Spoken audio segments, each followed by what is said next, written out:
Hello student, कैसे हैं आप लोग? आई होप सब अच्छे होंगे। तो चलिए बच्चों, आज की सेशन में हम एग्जांपल्स करेंगे कुछ।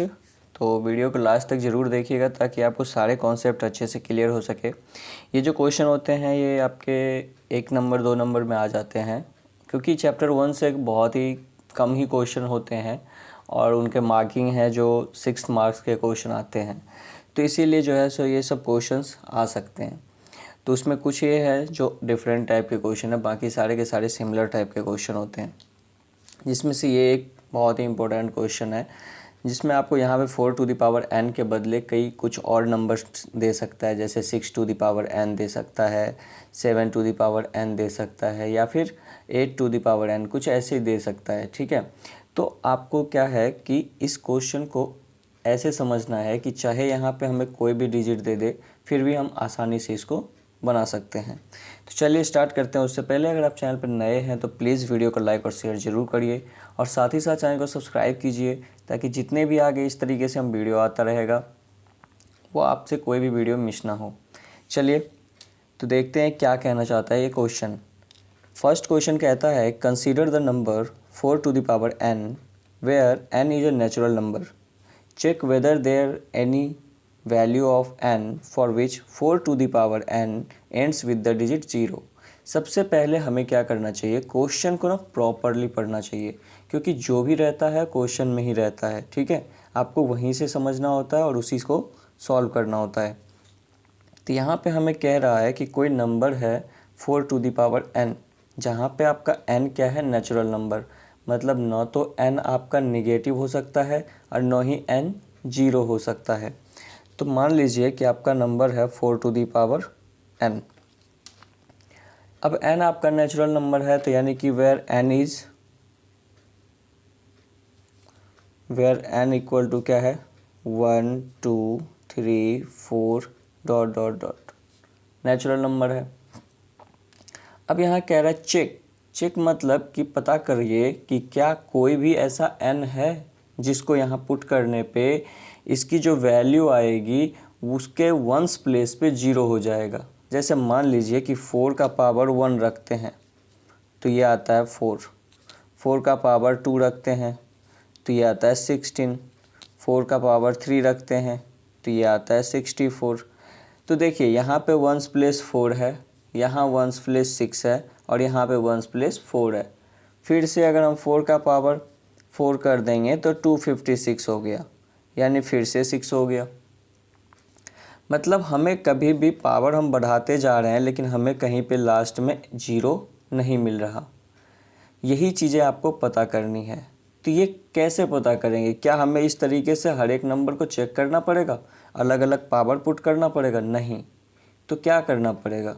तो हम जानते हैं कि कोई भी नंबर अगर 0 होता है तो उसके लिए हम उसका जब प्राइम फैक्टराइजेशन करते हैं, जैसे कि मान लीजिए 4 के पावर n है, अगर हम 4 का प्राइम फैक्टराइजेशन करेंगे तो वो होगा 2 × 2 होल का पावर n।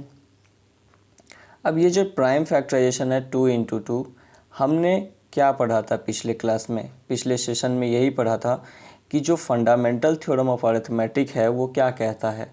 वो कहता है कि हर एक कंपोजिट नंबर जो होते हैं वो अपने प्राइम फैक्टराइजेशन में लिखे जा सकते हैं और वो जो प्राइम फैक्टर होंगे वो यूनिक होगा, वो सेम नहीं होगा।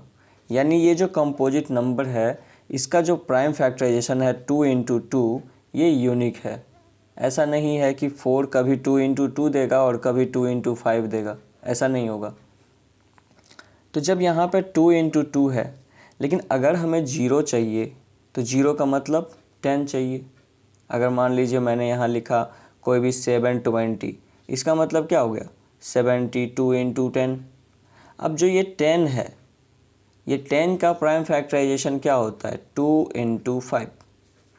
तो मतलब अगर कोई नंबर जिसको एंड होना है 0 से, उसमें क्या फैक्टर होना चाहिए, 2 और 5 दोनों एज अ फैक्टर होना चाहिए, जो कि यहाँ पे नहीं है। तो हम यहाँ पे कह सकते हैं कि since prime factorisation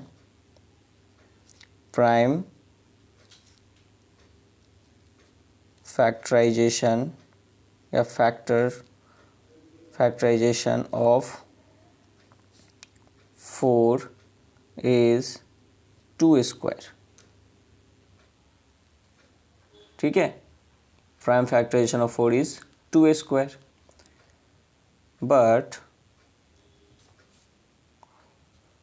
for end with 0, for and with 0,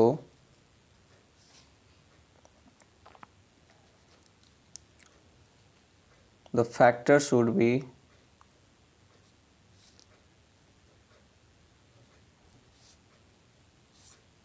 2 and 5.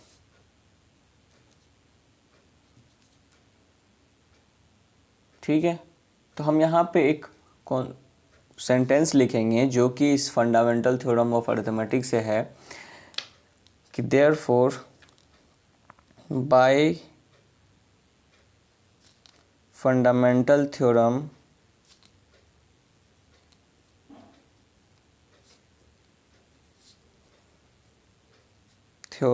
Of arithmetic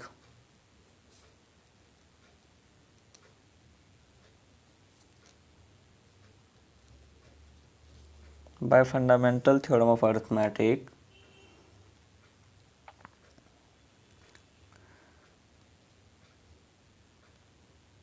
it cannot end with the digit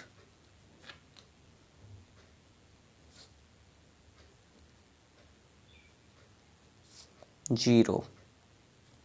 इसका मतलब ये हुआ कि फंडामेंटल थ्योरम ऑफ अरिथमेटिक ये कहता है कि अगर हमारा प्राइम फैक्टराइजेशन जो कि यूनिक होता है, अब इसमें हमें क्या है, 2 तो है बट 5 नहीं है, तो 2 और 5 है ही नहीं, तो इसका n चाहे हमारा कोई भी हो जाए नेचुरल नंबर, हमारा ये कभी भी एंड नहीं होगा 0 से. ठीक है, तो ये चीज़ है, ये सेंटेंस स्पेशली हमें लिखना होता है कि by the uniqueness of fundamental theorem of arithmetic, क्योंकि फंडामेंटल थ्योरम ऑफ अरिथमेटिक इसका क्या है, एक कॉन्सेप्ट हुआ, क्योंकि ये कंपोजिट नंबर है. क्लियर है, तो चलिए नेक्स्ट एग्जांपल्स देखते हैं. दूसरा नंबर क्या है, जैसा कि आपने एचसीएफ और एलसीएम ऑलरेडी किया था, तो उसके जो है पिछले सेशन में मैंने कुछ कॉन्सेप्ट भी बताए थे, साथ में कुछ एग्जांपल्स भी दिए थे. तो ये हमारा एग्जांपल नंबर 2 है, जिसमें कह रहा है find the LCM and HCF of 6 and 20 by the prime factorisation method. तो चलिए यहाँ पे देखते हैं कि हमें जो प्राइम फैक्टराइजेशन मेथड में, जैसे 6 को अगर हम प्राइम फैक्टराइज करेंगे तो क्या होगा, 2 × 3, यानी 2 का पावर 1, 3 का पावर 1. ठीक है, और 20 का प्राइम फैक्टराइजेशन क्या करेंगे, तो 20 का हो जाएगा 2 × 2 × 5 × 5. Okay, 2 × 2 × 5, sorry. तो ये हमारा इसका प्राइम फैक्टराइजेशन हो गया. तो इसको हम अरेंज करके लिख लेंगे कि जैसे सेम बेस होता है, तो पावर हमारा क्या हो जाएगा, 2, और ये हो जाएगा हमारा 5. अब यहाँ पे आप देख सकते हैं कि ये जो है 6 का प्राइम फैक्टर ये है और 20 का प्राइम फैक्टर ये है. अब मैंने आपको बताया था कि अगर हमें एलसीएम निकालना है, क्या निकालना है, एलसीएम यानी लोएस्ट कॉमन मल्टीपल. अगर आपने पिछला वीडियो नहीं देखा है तो प्लीज़ जाके देख लीजिए, ताकि आपको ये कॉन्सेप्ट क्लियर हो सके.